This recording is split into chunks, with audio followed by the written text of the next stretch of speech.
왜냐면 대충 많이 뺐을 때는 그냥 많이 들어와도 많이 뺐는데 꼭꼭 담으려니까 시간이 지나가는 게 좀 힘드시죠? 그래도 이제 구조화가 되면 훨씬 더 좀 넣기가 쉬워요. 그래서 어쨌든 도움이 좀 되실 것 같고요. 아까 어떤 분이 왜 똑같죠? 분명히 아까 그 설명을 잘 들었는데 저는 그 말이 안 나올까요? 얘기했잖아요. 제가 그럴 때마다 항상 해드리는 말이 10대1 법칙이 있는 것 같아요. 그러니까 10배를 아시면 하나를 설명할 수 있어요. 그러니까 사실 제가 강점이 있는 거는 제가 옛날에 그 공부를 할 때는 제가 활성산소가 이해가 안 되는 거예요. 왜 이게 90%나 문제를 일으키는지가 안 돼서 제가 대전까지 내려가서 화학과 교수 제 친구 있거든요. 거기 내려가서 활성산소 뭐야? 왜 그런데? 그 논문을 찾아가지고 나 여기 이해 안 되는데 이렇게 공부를 했었어요. 그러니까 그래야 의사들이 상대하죠. 그렇죠? 네, 어디에서 뭐가 안 되는지. 우리 소장님이 너무 잘 정리를 해서 가르쳐 주시니까 여러분들은 되게 쉬운 버전을 배우시는 거예요. 무지하게 어려운 걸 무지 쉽게 잘 정리해 주시는 거거든요. 그래서 어쨌든 그게 끝장판으로 한번 가봤으니까 아 이러니까 이거를 토네이도 효과에 비교를 하고 이렇게 되네. 그래서 그다음부터는 제가 부산행이라는 영화를 본 좀비 멀쩡했는데 땡기면 또 진짜나요. 계속 연세만 일어나잖아요. 근데 그게 딱 적절하겠다 해서 이렇게 하는 거예요. 그래서 이제 뭐가 궁금하시면 한 내가 요거에 둘러싼 한 10배 이상 정도 알 수 있으면 하나가 좀 제대로 나와요. 근데 진짜 ChatGPT가 인공지능 난리거든요. 근데 얘가 바보 같았어요. 제가 공부할 때 3분을 인공지능 에이전트하고 3분이 정상 대화가 되면 무조건 노벨상이다 했어요. 진짜 너무 바보 같았어요. 근데 지금 어떻죠? 지금 완전히 전문가 전체를 쓸었어요. 의사들이 할 수 있는 역량을 완전히 넘어섰다. 네, 그러니까 전문가 레벨들을 다 묶었어요. 왜 그런지 아세요? 어마어마한 데이터를 집어넣거든요. 얘는 사실 엄밀하게 얘기하면 이해를 못해요. 근데 얘가 학습하는 방식이 뭔지 아세요? 요 단어 나오면 그 다음 단어가 뭐가 나올까요? 근데 우리는 학습한 게 이만큼이라면 평생 학습한 게 얘는 온 전 세계 사람들을 다 했잖아요. 그러니까 이 다음에 뭐가 나올지가 너무 잘. 이거 거짓말을 치는 게 아니고 그냥 그게 한계예요. 그런데 어쨌든 그것도 데이터를 너무 많이 집어넣으니까 이제 어지간한 평범한 사람이 아니라 전문가를 만나서 좀 잘하게 돼요. 그러니까 이제 여러분도 쉽게 잘 설명을 할 수 있으려면은 딱 쉬운 그것만 알아서는 앞뒤가 없기 때문에 좀 어려워요.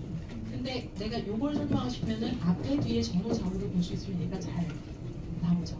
근데 제가 하나 예시로 활성산소를 들어드린 거고 제가 페니랄라닌이 오늘 당첨된 거예요. 그냥 아까 뭐 물어보셨어요? 도파민하고 노를 알게 물어보셨잖아요. 우리 도파민이 뭔지 알아? 아까 되게 계속 얘기했잖아요. 뭐였죠? 혈압중추예요. 고산중추. 그러니까 그건 나쁜 건가요? 아니에요. 우리 지금 내가 이걸 견디면 뭔가 남아서 내가 하는 일에 도움이 되리라. 그게 있으니까 그 분비를 해서 끌고 나가는 거예요. 이거 없으면 집중 못합니다. 네, 그리고 놀아야 되는 스트레스 관리하는 거거든요. 스트레스를 잘 매니지할 수 있으려면 적절하게 이런 호르몬들이 분비가 돼줘야 돼요. 그리고 긴장 상태가 나쁜 건가요? 제가 여러분 쭉 늘어져가지고 대충 하면 어떠세요? 필요할 때는 집중을 할 수 있어야 되잖아요. 그러니까 이런 스트레스를 주기도 하고 조절하기도 하는 이런 그 역할들을 다 하는 거예요. 근데 지금은 호르몬을 배우는 시간이 아니라 우리 몸이 이렇게 됐는데 각 세포가 다른데 거기에서 영양들이 각자 어떻게 썩이더라를 보고 아 이게 여러 번 제가 이제는 깊게 안 들어갈 거예요. 깊게 안 들어가고 아 그래서 혈관 건강에도 뼈 건강에도 뭐에도 다 이게 적용이 되는 거구나만 보여드리게 내려갈 거예요. 에휴, 올 때는 제가 사실은 똑같은 거 하는 거 되게 싫어하거든요. 근데 사실은 교사나 교수는 잘 못 되겠다 이렇게 생각을 했는데 반대 강점이 있네요. 네, 자 볼게요. 지나갔고 근데 이제는 지금 포인트가 초급이고 정확하게 아는 거니까 다 항상하지 막 지나갈 수 있죠. 네, 왜 필요한지 뭐에 쓰는 건지 뭐가 문제인지 영양소가 어떻게 도움이 되는지 이해됐죠? 그럼 호모세스 호모시스테인이 뭔지만 아시면 돼요. 호모시스테인은 뭐냐면 혈관에 돌아다니는데 이 호모시스테인은 어디서 본 애 같지 않아요? 오늘 나온 애 중에 시스테인 맞죠? 시스테인 어디 있었어요? 필수아미노스에 있어요. 그래서 사실은 이제 시스테인으로 바뀌는 거 그런데 거기 하여튼 아미노산 섹션에 있었어요. 그죠? 근데 아미노산에서 메티오닌 본 거 기억나세요? 비록 스쳐 지나갔으나 제가 아미노산이라는 거는 약간 동의가 되시죠? 네, 그거예요. 우리 몸에서 꼭 필요해서 먹어야 되는 그 필수 아미노산이 메티오닌이에요. 근데 필수 아미노산이니까 반드시 들어야 되죠.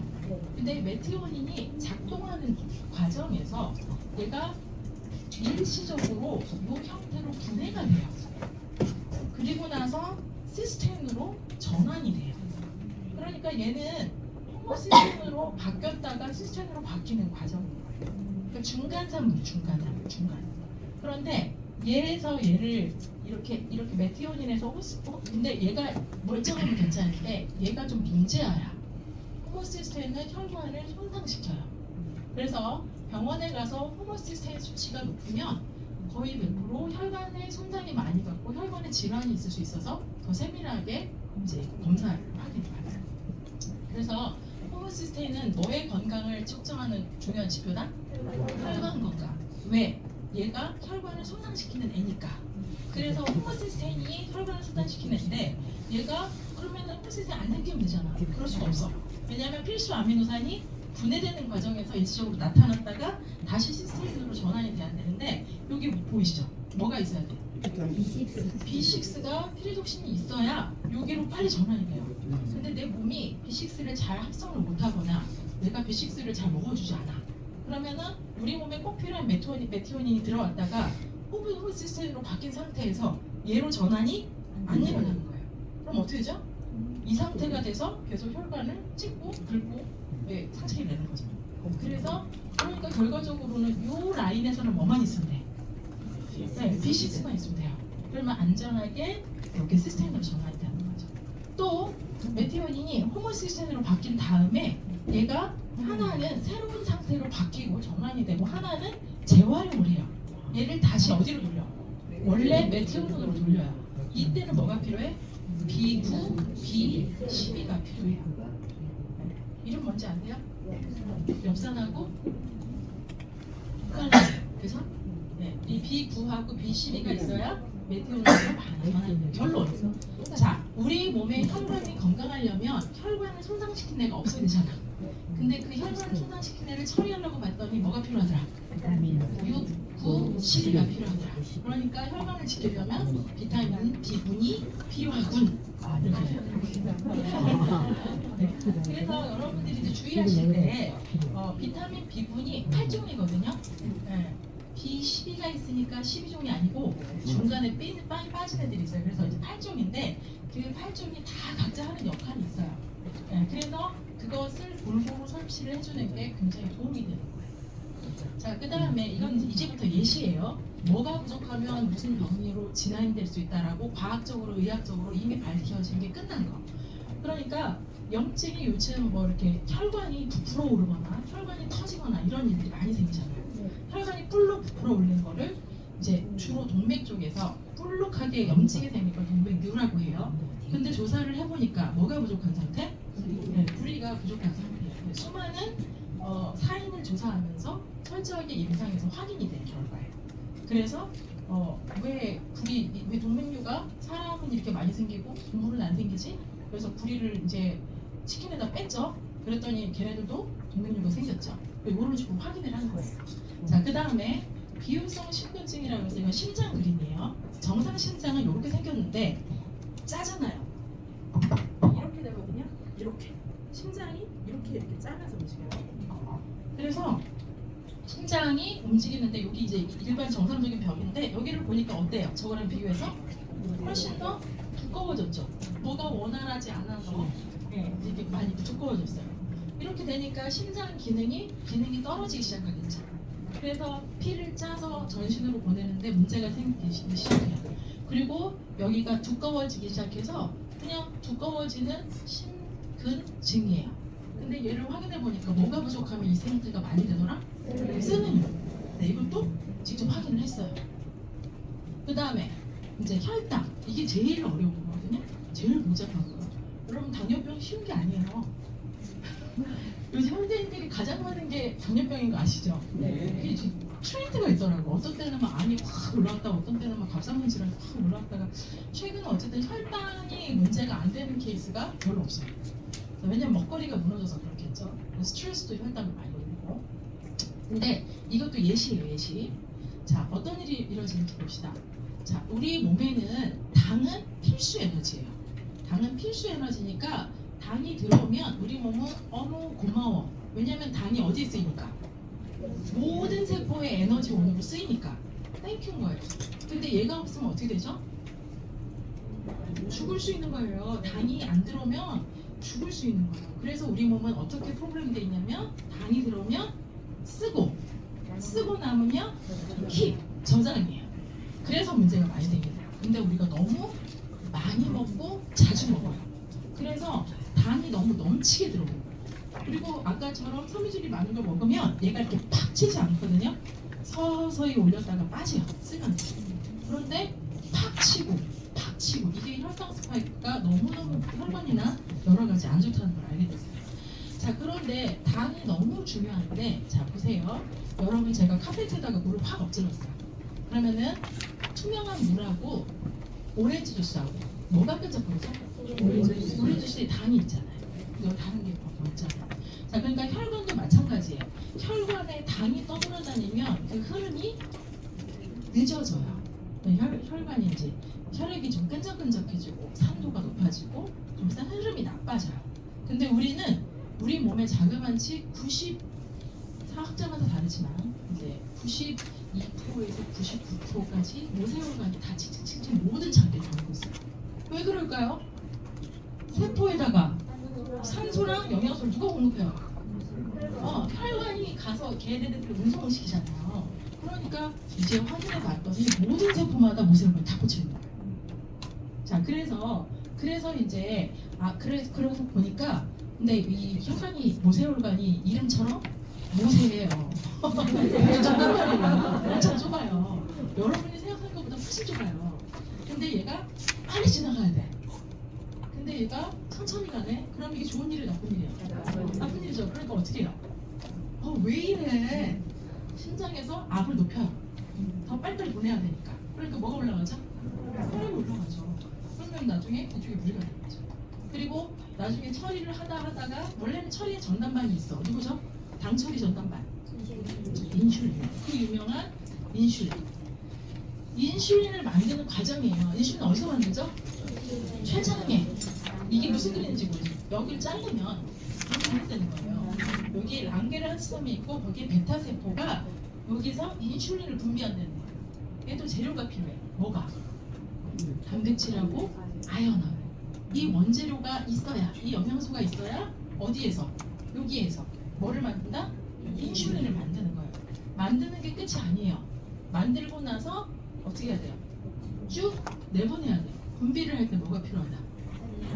네, 칼슘, D3가 필요한 거예요. 그리고 얘를 이동시키는데 뭐가 필요해요? 아연, 마그네슘. 어디 보고 하시는 거죠? 잘 배웠어요. 감동받은. 네, 잘하셨어요. 이게 보이는 게 어디예요? 어디든 찾는 게 어디예요? 그죠? 그 다음에 그걸 이동을 한 다음에 얘가 그냥 세포 안으로 들어가는 게 아니에요. 세포한테 확인을 받아. 세포가 아무거나 집어넣으면 안 되잖아. 요 껍데기에 글라이켄이라고 해서 안테나가 쫙 서 있어요. 그래서 들어오면 안 되는 건 확인하고 안 받아요. 근데 인슐린은 감지하는 애가 리셉터가 따로 있어요. 수용체가. 그러니까 인슐린이 딱 오면 이 수용체가 딱 결합을 하고 확인할 때도 뭐가 필요해요? B3하고 혈압이 필요한 거예요. 그래서 너구나. 그리고 그 영양소 확인할 때 필요한 영양소도 있어. 그럼 문이 철커덕 열리면서 안으로 쑥 들어갔어요. 그러니까 드디어 세포 안에 뭐가 들어왔어요? 당이 들어왔네? 그런데 거기에 마지막 파이널 과정이 뭐가 없으면 호피템이 없으면 스위치부터 탈락된다니까요. 자, 그러니까 어떤 사람이 당에 문제가 생겼다. 그럼 어떻게 되는 거죠? 이 중에 어디에 문제가 생겼는지 알 수가 없는 거예요. 그러니까 제일 중요한 건 뭐예요? 당에 문제가 생겨서 제일 먼저 해야 돼 1번. 과도한 당의 섭취를 줄이는 거예요. 그리고 어떤 사람 이런 사람 있어요. 박사님 좀 말랐어요. 저 안 보이세요? 말랐어요. 근데 저 과도한 당 섭취 안 해요. 그럼 그 사람의 두 번째 원인은 뭘까요? 보통은 스트레스예요. 보통은 그 사람 생활 패턴이 과도하게 스트레스를 받으면은 이 스트레스 상황은 우리가 뭔가를 그러니까 예를 들어서 농구를 치면은 옆에 사자가 나타났어. 그러면 스트레스 받죠. 이게 천장이 아니라 내 옆에 사자가 있다니까? 그럼 어떻게 해? 스트레스 상황이잖아요. 그럼 어떻게 해야 돼? 근육으로 빨리 당을 보내서 쳐야 되잖아요. 그러니까 스트레스를 받으면 우리 몸은 당을 빠르게 소비시킬 수 있는 상태로 전환시킨다. 그러니까 당을 준비시켜놔요. 어디 돌려져? 혈관에 돌려. 그러니까 스트레스를 계속 받으면은 계속 혈당이 왔다리 갔다리 이렇게 합니다. 자, 그래서 이 사람의 생활 습관을 체크하는 게 먼저예요. 그래서 일단은 아무리 좋은 영양, 아무리 좋은 약을 먹어도 계속해서 지속해서 내가 이 상태가 되기까지의 원인을 줄이거나 적극적인 노력을 하지 않으면 문제가 생길 수밖에 없어요. 그런데 이런 사람이 있죠. 저는 좋은 선택을 했어요. 그런데도 문제가 났어. 확인해 보니까 췌장도 멀쩡해. 인슐린도 나온대. 그러면 뭐가 문제일 확률이 높아요? 요 사이사이에 들어가는 비타민과 미네랄이 원활하게 들어오지 않는 상태의 확률이 매우 높은 거예요. 그거를 되게 과학적이고 체계적으로 연구하신 분이 손문기 박사님이세요.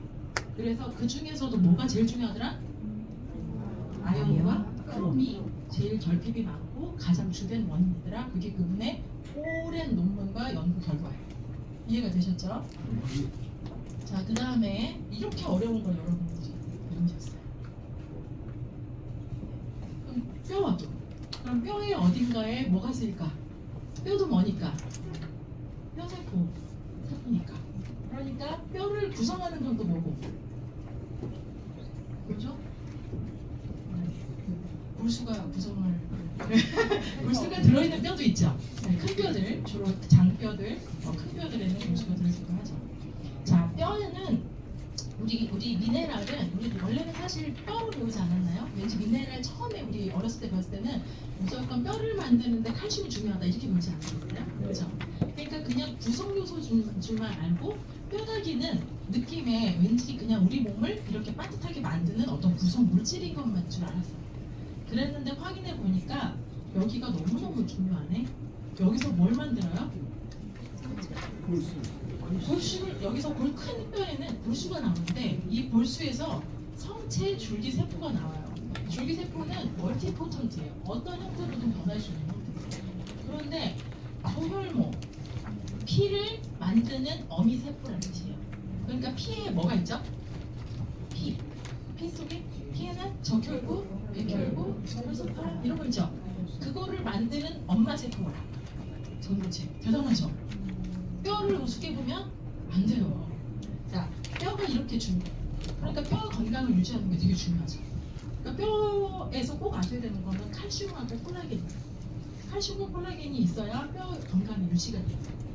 자, 콜라겐은 이제 결합 조직을 탄탄하게 하는 거니까 튼튼해지고 비면은 골다공증 뭐 이런 걸로 갈 수 있는 걸 막아주는 도움이 될 거고, 칼슘은 구성 성분이잖아요.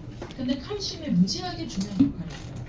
우리 몸은 산도가 그러니까 이게 우리 몸의 그 산도를 측정해 보면은 어디쯤 되는지 아세요? 7.4. 7.4예요. 그러니까 이 중립에서 약간 알칼리예요. 약 알칼리예요. 우리 혈액 농도가. 그런데 스트레스 받고 저렇게 나쁜 거 많이 몸에다 때려놓고 하면 어떻게 된다고요? 얘가 점점 산성화가 돼요. 그러면 산성화가 되면 세균도 바이러스도 잘 번식하고 암세포도 잘 자라요. 그러니까 이거 놔둘 일이에요. 적극적으로 대처할 일이에요. 적극적으로 대처를 해야 돼. 그러니까 여러분, 자, 과학 시간이에요. 초등학교 1학년. 자, 여기 있어야 될 게 이쪽으로 갔어. 그럼 어떻게 하면 될까요? 다시 좀 오면 되죠. 어떻게? 땡겨? 어떻게 땡겨요? 어떻게? 아니, 여러분, 자, 산 염기 배웠죠? 염기인데 산으로 갔다고. 그럼 어떻게 하면 돼? 여기를 어떻게? 많이 넣으면 이쪽으로 가겠죠? 조금씩 풀어서 약한 산성 상태를, 심한 산성 상태는 죽어요. 네, 그러니까 약성 상태에서 약 알칼리로 다시 바꿔야 되죠. 그래서 이거를 항상 유지할 수 있는 거가 건강의 정이에요. 항상 생명성 똑같이 산도 똑같이 신적 타월 유지가 돼야 돼요. 그러니까 얘가 있으면은 문제 상황이 발생하니까 가만 놔두지 않는다고 보면서 어떻게 한다고요? 이 산도를 돌려. 그럴 때 뭐가 필요하다? 알칼리 성분이 필요한데 가장 대표로 알칼리 성분이 뭐다? 칼슘이라는 미네랄이에요. 그런데 주인이 산성이화되는 모든 행동과 나쁜 짓을 하면서 알칼리는 넣어주지 않아. 그러면 나는 생명 유지를 어떻게 한다? 뼈에서 갖다 쓴다. 여기는 생명 저장 창고예요. 근데 뼈가 비었어. 뼈에서 뭘 만들어야 되는데? 골수를 만들고 성체 줄기세포를 만들고 피를 만들어야 되고 백혈구, 면역세포를 만들어내야 되는데 지금 그게 안 되는 거예요. 그럼 어떻게 되는 거예요? 온몸이 고장나는 거죠. 뼈를 우습게 보시면 매우 곤란해요. 칼슘이 이렇게 중요한 거예요. 근데 칼슘을 중요하다고 해서 그냥 합성 성분 원료를 따지지 않고 그냥 고용량을 넣는 건 매우 위험해요. 우리 몸에는 이렇게 미네랄이 밸런스 있게 들어와야 돼요. 그건 나중에 할게요. 잠을 잘 때도 호르몬이 필요해요. 뭐가 필요하죠? 멜라토닌. 네, 멜라토닌이라는 호르몬이 필요해요. 근데 멜라토닌은 뭐에서 뭐를 묻혀서 만들어진대요? 트립토판. 어디서 봤죠? 아미노산. 네, 단백질. 자, 이제 이해되죠? 단백질이 있어서 그럼 뒤에 나오는 거 뻔해. 자, 단백질 아미노산은 트립토판이었어. 근데 뭐의 도움을 받아서? 비타민과 미네랄의 도움을 받아서 결국에 뭐? 네, 수면 호르몬 멜라토닌까지 간다고. 근데 여기까지 가기 전에 세로토닌도 만들고, 그죠? 네, 이렇게 돼서 이렇게 디파민 뭐 이런 쪽도 다 관여를 하는 거죠. 그러니까 잠을 잘 못 잡니다. 그러면은 그 사람 생활 패턴을 봐야 돼요. 자기 직전까지 뭐 이렇게 이런 화면들을 보는지 이런 거 보고, 근데 그런 게 아닌데도 잠을 잘 못 자. 그러면 아주 간단하게 이 사람이 비타민과 미네랄이 충분히 섭취되는 그런 생활 패턴을 갖고 있는가를 확인해 주시면 돼요. 근데 이 사람이 만약에 확인해 봤는데 마그네슘 수치가 무지 떨어져 있어. 그럼 무슨 뜻이에요? 여기에서 여기로 전환이 안 되는 거예요. 그러니까 여기에 얘가 행복호르몬이죠, 별명이. 그럼 이 행복해야 되는데 우울하단 말이야. 얘가 부족하면. 그러니까 우울증인 사람은 뭐가 결핍이 있을 확률이 있어요? B6가 없을 확률이 있어요. 내지는 트립토판을 잘 못 먹었을 확률이 있어요. 그러니까 우울증인 사람을 도와줄 때는 트립토판이라든지 B6라든지 이런 것들이 충분히 잘 영양학적인 측면에서 영양적인 측면, 아까 우리 6가지 얘기했죠? 아까 생각해. 네, 그래서 이런 거랑 그 다음에 마지막으로 마그네슘이 있으면은 잠도 잘 자게 됩니다. 그러니까 이런 미네랄을 적정량 꼭 주의하세요. 흡수경증이 있어요. 뭐가 하나 울컥 들어오면 다른 게 조금 이뤄내는 성분이 있어요. 좋은 것끼리도 그런 게 있어요. 그러니까 균형 잡힌 형태로 들어가는 게 되게 중요해요. 네, 그래서 이렇게 숙면 건강에는 도움이 된다. 이렇게 되는 거고, 이런 걸 만들어내는 기관이 문제가 있으면 또 문제가 되겠죠.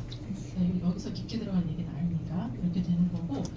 그런데 이 비타민, 미네랄이 가뜩이나 안 들어와서 문제인데 빠져나가기까지 하더라고요. 네, 도둑맞는 느낌인 거죠. 왜냐면 우리가 어쩔 수 없어서 많이 아파서 병원에 가서 약 처방을 받았는데 단기로 쓰지 않고 장기 복용을 하는 경우에 우리 몸에 계속해서 이 필요한 비타민과 미네랄을 결핍시키더라. 그래서 이거를 정리하는 거예요. 수지 코엔이라는 박사님이 이것이 약학과 전공이시거든요. 근데 약을 계속 지속적으로 오래 썼던 장복했던 사람들이 계속 영양소, 특정 영양소가 결핍되는 걸 보고 이것을 싹 정리한 거예요. 그래서 예를 들자면 아까 당뇨 있잖아요. 근데 그 사람이 그거 당뇨 하려면 얼마나 많이 필요한지 봤죠. 그랬는데 이 사람이 그걸 몰랐어. 그래서 영양적인 케어를 안 하고 약을 계속 먹었네. 그랬으면은 그 약을 먹는 동안 내 몸에서 뭐가 B9와 코큐텐이 빠져나가는 거예요. 와, 옛날에는 이게 안 들어왔는데 이제 보세요. 코큐텐이 무슨 역할을 하죠? 전 세포에 되잖아요. 전 세포의 에너지 레벨이 떨어질 수 있는 거예요. 그리고 B9은 역사 아까 삼구철 계속 나왔죠. 그리고 그 호모시스템 제거할 때도 구 필요했죠. 그러니까 저 B9와 Q가 점점 소실된다는 게 어떤 의미인지 아시겠죠? 네. 이제 막 다 들어오고 있어요. 다 이해가 되기 시작했어요. 그리고 내 몸에 중금속이 쌓이면 밀어내. 중금속도 뭐니까? 미네랄이니까. 얘는 이제 배울게요. 기랑 작용. 기랑 작용. 밀어내는 작용이 되는 거예요. 자, 그러면 미네랄을 먹었을 때는 정확하게 이해를 하세요. 미네랄을 먹으면은 얘가 중금속이 쌓이거나 계속 오랫동안 축적되지 않도록 도움을 줘요. 네. 그러니까 이 우리 몸에 납이랑 수은이랑 카드뮴이 있는 사람에게 뭐를 공급했더니 철, 칼슘, 셀레늄, 아연 이런 거를 공급했더니 그런 물질들을 좀 밀어내는 데 도움이 됐고, 더 좋은 방법은 뭐냐면 얘가 있었더니 제가 자리를 못 잡고 배출되더라 이거예요. 그러니까 뭐가 좋다? 안 되면 케어를 하는 게 좋지만은 더 좋은 거는 예방이죠. 자, 그래서 이런 것들은 다 책이나 연구 논문으로 정리가 됐으니까 보시고 오늘은 여기까지 하겠습니다. 수고 많으셨습니다.